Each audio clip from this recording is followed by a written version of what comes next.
Dans cette vidéo, nous allons revenir sur les images qui sont associées à nos contenus. Je vous rappelle que précédemment, nous avions associé la classe IMG responsive à toutes les images qui étaient intégrées dans nos contenus à partir d'un code que nous avions rajouté ici dans le fichier function.php au niveau de notre zone d'utilitaire que je vais trouver ici. À ce niveau, nous avions rajouté un filtre de WordPress afin de rajouter automatiquement la classe IMG responsive à toutes les images qui étaient intégrées dans nos contenus. Actuellement, ce bloc est commenté parce que nous avions fait des essais préalablement, mais ce bloc était fonctionnel et chaque fois que nous enregistrions un article ou une page ou autre, les images contenues dans cet article se voyaient attribuer la classe IMG responsive. Si je me déplace maintenant dans le panneau de configuration comme ceci et que j'ouvre un article qui contient une image, comme celui-ci, je vais vérifier que cette image possède bien la classe IMG responsive. Je rappelle que c'est une classe de Bootstrap version 3 qui permet à l'image d'avoir un comportement élastique. Cette classe maintenant a changé de nom dans Bootstrap 4 et forcément nous avons des enregistrements dans la base de données qui contiennent cette classe IMG responsive qui n'est plus valable. Il va donc falloir la remplacer au niveau de la base de données. Je me rends donc maintenant au niveau de phpMyAdmin. Je suis positionné sur la base de données de mon site WordPress et je vais ouvrir la table WP Post en cliquant sur le lien. Et je vais effectuer une recherche ici avec le bouton rechercher au niveau du champ Post Content ici et je vais lui demander de m'afficher tout ce qui est comme, donc like, tout ce qui ressemble à. Et là je vais taper un caractère joker de MySQL et là je l'ai ici en mémoire, et je vais taper IMG responsive et je vais terminer par le caractère joker. C'est-à-dire qu'il va me chercher dans le champ post content de la base de données tous les éléments qui contiennent cette chaîne de caractères n'importe où dans le champ. Je clique sur exécuter et je vois que j'en ai 38 en tout. Tous ces éléments-là, il va falloir remplacer à l'intérieur IMG responsive par IMG fluide. Je peux en ouvrir un au hasard pour regarder comment ça se passe, et je vois ici donc que ma balise IMG correspondant à l'image a bien la classe IMG responsive. Il va donc falloir que je remplace cette chaîne. Il y a un petit piège, étant donné que c'est un terme assez technique, on ne risque pas de le rencontrer dans les contenus, mais ce terme-là pourrait se trouver ici dans le contenu. Donc si c'est le cas, il faudra traiter ça différemment. Mais je pense que nous, dans notre cas, on n'a pas trop de danger. Je pense que cette chaîne-là ne risque pas de se retrouver dans le contenu. Donc nous pouvons la changer dans tous les éléments qui la contiennent. On voit ici que la classe IMG responsive se situe au début de l'élément classe. Donc on pourrait se dire, eh bien, on va changer toute cette chaîne. Par exemple, classe égale $IMG responsive. Et là, on serait sûr de ne changer que les éléments qui concernent une classe. Mais ça, attention, c'est un piège aussi. Si je reviens sur la table et si je refais une nouvelle recherche dans le champ Post Content en cherchant la même chose mais avec un espace devant par exemple, donc je cherche n'importe quoi, espace IMG responsive, n'importe quoi dans la base de données, je fais exécuter, il va en trouver. Je vais ouvrir celui-ci et là je m'aperçois que la classe elle est au milieu. Parce que au début de la construction de mon site, j'avais rajouté les classes à la main et j'ai rajouté le filtre ici qui le fait automatiquement. Ensuite, il faut faire attention à ça, c'est un piège. Donc là, nous allons modifier carrément la valeur contenue dans le champ. Pour faire ceci, nous allons exécuter une simple requête MySQL. Donc je reviens ici sur la table WP_post pour que ce soit plus propre. Je vais cliquer sur le bouton SQL ici et je vais taper une requête. La requête, elle est simple, on va faire une requête update. Donc je tape update. Ensuite, je tape le nom de la table, WP_post au pluriel. Et je vais lui dire set. Je lui donne le nom du champ, donc c'est post content. À ce champ, donne-lui la valeur suivante, donc égale. Et j'appelle la fonction replace. Comme ceci. À l'intérieur de la fonction, je vais lui dire quel champ je veux remplacer, à savoir le champ post content. Et là, je vais lui donner la chaîne initiale. Donc c'est IMG responsive. Et je vais lui dire par quoi je veux la remplacer. Donc c'est IMG fluide. Je récapitule, je lui dis, mets-moi à jour la table WP underscore post. Tu prends le champ post content. Et donc dans ce champ ici, tu remplaces IMG responsive par IMG fluide. Je revérifie bien ma requête car dans ce genre de situation, si on fait une erreur, si on fait une mauvaise requête avec des mauvaises valeurs, etc., il se peut qu'on modifie la base de données dans des conditions pour lesquelles il est difficile de revenir en arrière ensuite. Donc relisez bien votre requête. En plus de cela, j'ai l'habitude, avant de l'exécuter, de toujours la copier dans le presse-papier en faisant un CTRL-C. Car souvent avec PHP-MyAdmin, quand on veut revenir en arrière, dans la fenêtre SQL, il nous représente une fenêtre vide. Alors, si on a copié préalablement la requête dans le presse-papier, il suffit de la recoller, de la modifier si on a besoin de le faire. Donc là, je suis prêt, je n'ai pas fait d'erreur, IMG responsive, IMG fluide. J'envoie, exécuter, et là il va me dire qu'il a traité 38 lignes, donc ça correspond au chiffre que j'avais tout à l'heure. Je reviens dans la table, ici, je vais refaire une recherche au niveau de mon champ post-content de IMG responsive et forcément je ne vais rien trouver, c'est le but. Voilà, aucun résultat, c'est normal. Je reviens dans la table, je refais une recherche, cette fois-ci au niveau, toujours dans le champ post-content, je vais rechercher IMG fluide, elle est ici, j'avais déjà fait avant, exécuter, et là je vais avoir... là, il y en a 40. Tiens, il en a trouvé 2 de plus. Alors, qu'est-ce qui s'est passé? Ouais, tiens, c'est bizarre ça. Il en a trouvé 2 de plus. Tout à l'heure, il y en avait 38. Bon, c'est un mystère. Ensuite, nous allons revenir au niveau... Alors ici, nous avions ouvert. Je vais refermer. Là, je ne vais pas mettre à jour. Je vais revenir dans la liste des articles. Tous les articles ici, voilà, pour revenir dans l'état où j'étais avant. Je vais me repositionner au niveau du fichier function.php. Je vais désactiver le commentaire que j'avais créé ici pour invalider temporairement mon filtre. Donc je supprime ce commentaire. Et bien sûr ici, je remplace responsive par fluide. Voilà, donc maintenant, il va rajouter la classe IMG fluide lorsque l'on enregistre une image. Ah, il faut que je désactive aussi ce commentaire. Voilà, donc là, tout est bon.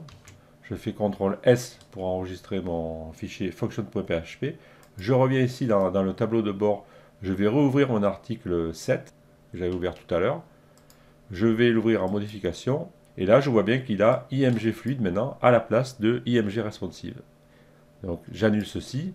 Et de la même manière, si je vais ici, je vais insérer une image dans mon article. Donc, n'importe laquelle, peu importe. Je fais insérer dans l'article. Et là, si je clique sur le bouton, il me rajoute bien automatiquement à la classe IMG fluide. Donc ça marche. Je fais mettre à jour, mettre à jour. Et maintenant, toutes mes images vont avoir la classe IMG fluide. Je reviens au niveau du site. Je vais afficher le blog, l'article 7. Et je vois bien que si je réduis la taille de mon écran, artificiellement, l'image est élastique. Alors ici, nous sommes dans le fichier single.php. Vous voyez ici le modèle, c'est single.php. Et là, bon, vous voyez que l'image touche les bords, tout ça, le texte aussi. C'est parce que ce fichier-là, ce template single.php, fait partie des templates que nous n'avons pas encore corrigés. Et nous allons le faire à titre d'exemple pour terminer ce tutoriel. Nous allons le faire ensemble. Et après, bien sûr, vous êtes invité à reprendre tous vos fichiers, tous vos templates qui contiennent du code de présentation et de modifier les classes concernant la grille de Bootstrap. Je vais donc revenir dans l'éditeur de code, ici, et je vais ouvrir le fichier single.php. Donc je l'ai déjà préparé, il est ici, je vois son onglet. Nous allons le passer en revue depuis le début. Donc je descends, ici donc conteneur ça va, le row il est bon. Bon, les marges ici, MDW30, rappelez-vous, c'est une classe que j'avais créée ici. Vous voyez, MDW30, ça veut dire margin down de 30 pixels. Comme je vous l'ai dit, maintenant on pourrait remplacer ces classes par MB. Vous voyez ici, je pourrais mettre MB, par exemple 5. Alors là, c'est un choix. Étant donné que j'avais déjà préparé ces classes personnelles avant, avec l'avantage que je peux leur donner la valeur que je veux. Car les classes qui sont mises à notre disposition par Bootstrap 4 ont des valeurs prédéterminées de 0 à 5. Donc là, c'est un choix. Je vais le laisser puisque je l'avais déjà fait avant, ça marche. Donc je ne vais pas le modifier. Par contre, ici, je vais enlever XS puisque ça n'existe plus. Je descends. Ici, j'en ai un autre. Et j'en ai un autre. Oh, voilà, j'enlève XS. Donc, j'enregistre. Je reviens au niveau de mon site article 7. Je vais le garder. Je rafraîchis. CTRL F5. Et je vais réduire la taille. Voilà, maintenant je m'aperçois que mes images sont mieux contenues. Il y a une petite marge et le texte aussi. Par contre, il y a un autre défaut que je vais vous faire constater. Ici, c'est que les liens. Donc là, c'est normal qu'ils soient un peu... Voilà, si je suis dans cet espace-là, les liens, ils sont superposés maintenant, ils sont plus à droite et à gauche comme c'était le cas avant. Pourquoi? Parce que la classe ici, pull left et pull right, n'existe plus ces classes, elles ont changé de nom. Décidément, il y a eu beaucoup de changements et ça pose beaucoup de problèmes. Si on revient sur le site ici de Bootstrap, maintenant il va falloir utiliser la classe float. Donc on va mettre float left et float right à la place. Donc je reviens dans le code. Et ici, je remplace pull par float. Comme ceci. J'enregistre. Je reviens sur le site, sur l'affichage de l'article. Je rafraîchis. Et maintenant, je vois que mes deux liens sont disposés de part et d'autre. Alors là, il reste un petit problème. C'est que on a la liste à puces qui s'affiche. Donc je vais revenir en format grand. Je vais faire un droit examiner l'élément. Il suffirait que je rajoute une classe CSS au niveau de l'élément LI ou L, je ne sais plus, pour lui dire de ne pas afficher la puce. Pour régler ce genre de problème, il suffit que je rajoute une propriété au niveau de la liste UL. Donc ici, je vais le simuler dans le navigateur. Je me positionne sur la liste UL. Au niveau des règles, ici, je vais rajouter donc liste style type, deux points, et je marque none. Voilà, et ça va effacer le... Et il restera un petit problème de marge peut-être. On dirait qu'il ne va pas complètement à gauche. Je ne sais pas pourquoi. Bon, je ne sais pas. Alors, on va revenir dans le CSS. Alors, ce que je peux faire, je peux revenir ici. Je peux faire un copier-coller de la propriété que je viens de créer. Donc, je fais CTRL-C. Je reviens dans l'éditeur de code, dans le fichier style.css. Et ici, au début, je peux mettre UL. Et je copie ma règle. J'enregistre. Je rafraîchis et je n'ai plus les listes à puces. Je viens de mettre la vidéo en pause pour réfléchir un petit peu à ce problème de marche qui se mettait à gauche de mon lien ici. Et en fait, c'est tout simple. Ça vient de la propriété par défaut des listes à puces, donc la balise UL qui possède par défaut une marge interne à gauche. Et donc au niveau de mon CSS, ici j'ai repris la liste à puces. J'ai encore augmenté la précision de ma propriété en rajoutant la classe, pour être plus précis. Et je rajoute donc une propriété padding left à 0. Et nous voyons donc ici que cette petite marge a disparu. Alors le problème, c'est qu'il ne l'affichait pas. Si je fais une expérimentation ici en revenant sur mon élément ici, voilà, donc ça peut vous servir lorsque vous débuguez du HTML. Si je survole ici la propriété, donc je vais d'abord invalider ici la propriété padding left que j'ai mise dans mon CSS. Donc je recrée le défaut ici, je vois la marge. Et si je survole l'élément, je ne vois pas la marge interne ici. Elle ne s'affiche pas. Alors lors de mes recherches, j'avais essayé temporairement de passer le composant en Flexbox en lui rajoutant la classe deflex, dont je fais ici modifier comme HTML. Alors je vous rappelle que ce que vous modifiez ici, ça ne modifie que le code qui est affiché dans le navigateur. Ça ne modifie pas votre code, donc cela vous permet de faire des expérimentations. Ici, je vais donc rajouter la classe deflex et je sors du champ pour valider. Et si je reviens ici en survol, vous voyez que la marge interne en violet s'affiche. Donc là, il y a un problème. Je n'ai pas compris pourquoi elle s'affichait lorsque nous sommes en mode Flexbox et pourquoi elle ne s'affiche pas lorsque nous... Alors là, peut-être que c'est parce que la marge ici qui est en jaune est passée dessous, je sais pas. Donc là, méfiez-vous, hein, parfois on a des surprises. Donc là, je vais recharger la page ici. Ça va revenir avec les valeurs que j'ai corrigées. Et donc là, ben, on est bon. Ce tutoriel est maintenant terminé. J'espère que vous avez appris certaines choses qui vont vous aider dans vos développements. Nous avons vu comment modifier un site WordPress qui était conçu initialement avec la librairie Bootstrap version 3 en utilisant la nouvelle version de la librairie qui est la version 4. Nous avons modifié notre code HTML et PHP et CSS et JavaScript ainsi que la base de données afin de la faire correspondre à ce nouveau contexte. Nous avons vu comment nous pouvions invalider les librairies qui étaient chargées par défaut dans WordPress, à savoir actuellement la version 1.12 de jQuery et la remplacer par notre propre version. Ceci uniquement pour le front page et garder la librairie par défaut pour le tableau de bord.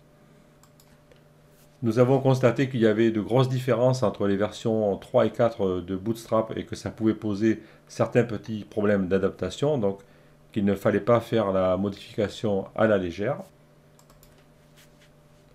En ce qui concerne les prochains tutoriels, avant de les commencer, je vais finir moi-même de convertir ce site complètement dans la version 4 de Bootstrap, mais ne vous inquiétez pas par la suite, je vais revenir dans le fil conducteur de cette série de tutoriels, c'est-à-dire me concentrer principalement sur les fonctions de WordPress. Donc à ce niveau-là, dans les tutoriels que nous suivons ensemble, l'aspect esthétique n'est pas important, mais je tenais quand même à faire cette conversion parce que j'ai eu beaucoup de messages sur la chaîne YouTube de gens qui effectivement, en suivant le tutoriel au départ, téléchargeaient la version de Bootstrap qui était proposée par défaut, et actuellement c'est la 4, et de mon côté, je ne l'avais pas précisé explicitement à l'époque qu'il fallait utiliser la version 3.3. Parce que à l'époque, il y a maintenant un an, la version 4 de Bootstrap était encore dans la version alpha et n'était donc pas proposée au téléchargement par défaut. Voilà, donc je vous dis à bientôt, je vous souhaite un bon visionnage et de bonnes fêtes de fin d'année puisque là nous sommes le 29 décembre 2017. Voilà, au revoir et à bientôt.